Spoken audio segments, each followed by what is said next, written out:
बिस्मिल्लाह अर्रहमान अर्रहीम। अस्सलाम अलैकुम। आप देख रहे हैं स्कोप ट्रेंड्स होराइजन।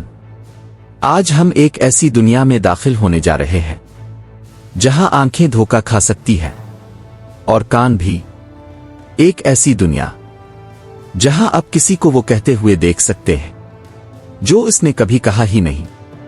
जहां वीडियो सच लगती है लेकिन हकीकत में मुकम्मल झूठ होती है। और इस टेक्नोलॉजी का नाम है। लेकिन असल सवाल यह है, क्या यह सिर्फ एक टेक्नोलॉजी है एक खतरनाक हथियार? दो अल्फाज से बना है, डीप लर्निंग और फेक, यानी ऐसी वीडियोस आइडूज जो आर्टिफिशियल इंटेलिजेंस के जरिए बनाई जाती है लेकिन हकीकत जैसी लगती है। ये टेक्नोलॉजी चेहरे, आवाज और हरकत को इतनी एक्यूरेसी से कॉपी करती है कि असल और नकल में फर्क करना मुश्किल हो जाता है। आप किसी भी इंसान की वीडियो लेकर इसमें किसी दूसरे शख्स का चेहरा लगा सकते हैं और वो बिल्कुल हकीकी लगेगा। का बुनियादी इंजन है आर्टिफिशियल इंटेलिजेंस, खास तौर पर machine learning, neural networks. AI हजारों तस्वीर और वीडियोस को एनालाइज करता है और फिर एक पैटर्न सीखता है। फिर वो इस पैटर्न को इस्तेमाल करते हुए नई फेक वीडियो क्रिएट करता है। ये प्रोसेस इतनी एडवांस्ड हो चुकी है कि अब सिर्फ चंद मिनट की वीडियो से भी किसी की रियलिस्टिक कॉपी बनाई जा सकती है। की शुरुआत 2017 के आसपास हुई जब कुछ डेवलपर्स ने रेडिट पर पेज स्वैपिंग एक्सपेरिमेंट्स शुरू किए। शुरू में यह सिर्फ एक एक्सपेरिमेंट था लेकिन जल्द ही यह वायरल हो गया और फिर यह टेक्नोलॉजी हाथों से निकल गई। यहां से कहानी खतरनाक हो जाती है। का सबसे बड़ा खतरा है मिस इन्फॉर्मेशन। आप किसी पॉलिटिशियन की फेक स्पीच बना सकते हैं और इसे वायरल कर सकते हैं। आप किसी सेलिब्रिटी की फेक वीडियो बना सकते हैं और उसकी रेप्यूटेशन खराब कर सकते हैं।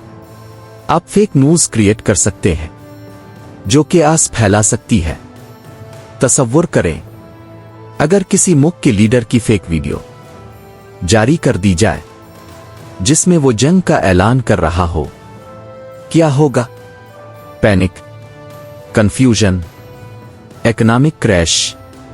यही वजह है कि एक्सपर्ट्स कहते हैं एक साइकोलॉजिकल वेपन बन चुका है। ये गोलियां नहीं चलाता लेकिन जहनों पर हमला करता है। आज की जंग सिर्फ मैदान में नहीं लड़ी जाती, अब जंग होती है इंफॉर्मेशन स्पेस में। इस जंग का हिस्सा बन चुका है। ये दुश्मन मुल्क में फियर क्रिएट कर सकता है, ट्रस्ट डिस्ट्रॉय कर सकता है और इंस्टीट्यूशंस को कमजोर कर सकता है। का सबसे बड़ा हथियार है सोशल मीडिया, क्योंकि एक फेक वीडियो चंद मिनटों में मिलियंस तक पहुंच सकती है। लोग बगैर वेरीफाई किए शेयर करते हैं और यूं झूठ सच बन जाता है। लेकिन हर कहानी का एक दूसरा पहलू भी होता है। सिर्फ खतरा नहीं है, यह फायदा भी दे सकता है।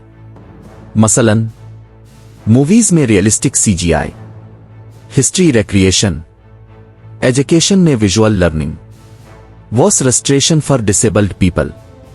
यानी अगर सही इस्तेमाल हो तो ये एक पावरफुल टूल भी है।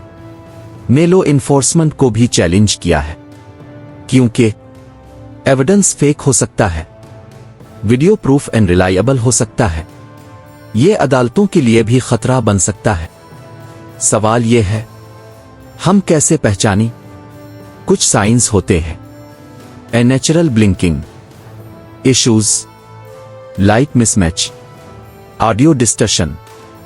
लेकिन जैसे जैसे टेक्नोलॉजी बेहतर हो रही है ये साइंस भी खत्म हो रहे हैं। को रोकने के लिए नई टेक्नोलॉजी डेवलप हो रही है। Detection systems, verification, digital watermarking. ये एक रेस है, फेक वीएस डिटेक्शन आने वाले वक्त में और रियलिस्टिक हो जाएगा, एआई और पावरफुल हो जाएगा और शायद एक दिन हम किसी भी वीडियो पर यकीन ना कर सके। सबसे बड़ा खतरा टेक्नोलॉजी नहीं है, बल्कि ट्रस्ट का खत्म होना। अगर लोग हर चीज को फेक समझने लगें, तो सच भी बेमानी हो जाएगा। हुकूमतें लॉज बना रही हैं, कंपनीज पॉलिसीज ला रही हैं, लेकिन सवाल यही है, क्या टेक्नोलॉजी को मुकम्मल कंट्रोल किया जा सकता है? फाइनल वर्डिक्ट तो नतीजा क्या है? एक खतरा भी है और एक हथियार भी। ये इस बात पर डिपेंड करता है कि इसे इस्तेमाल कौन कर रहा है। एक वक्त आएगा जब आप एक वीडियो देखेंगे और आपको यकीन नहीं होगा कि ये सच है या झूठ। शायद वो वक्त शुरू हो चुका है। असल सवाल यही है, क्या हम हकीकत देख रहे हैं या सिर्फ वो जो हमें दिखाया जा रहा है? अगर आपको ये वीडियो पसंद आई हो तो वीडियो को लाइक शेयर करें और चैनल को सब्सक्राइब करें। अल्लाह हाफिज।